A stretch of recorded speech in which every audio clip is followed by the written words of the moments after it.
Hi అండి.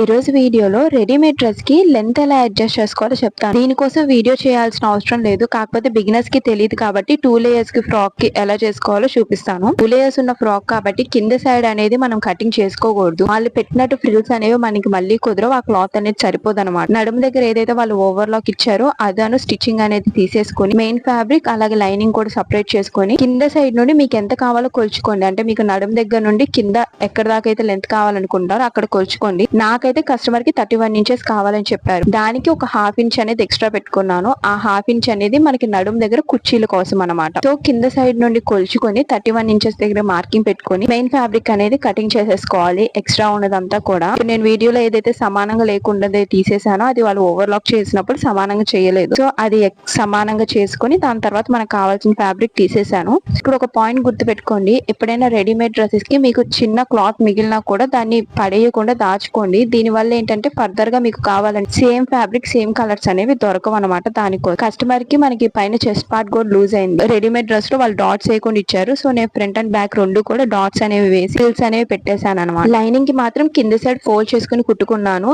ఎప్పుడైనా తీయాలి అనుకున్నప్పుడు ఆ స్టిచ్చింగ్ తీసేస్తే మీకు లైనింగ్ లెంత్ అనేది వచ్చేస్తుంది. మనం ఏదైతే పైన ఎక్స్ట్రాగా ఫ్యాబ్రిక్ కట్ చేసుకున్నామో దాన్ని ఇంకొక లేయర్ లాగా కింద పెట్టుకున్న డిజైన్ అవుతుంది అనమాట. ఈ టిప్ కనుక నచ్చితే ఖచ్చితంగా లైక్ చేసి ఛానల్ సబ్స్క్రైబ్ చేసుకోండి. నెక్స్ట్ వీడియోలో outfit from scratch summer outfit కోటా డ్రెస్ చూపిస్తున్నాను కదా, దాని ఫైనల్ అవుట్పుట్ చూపిస్తాను. Thanks for watching.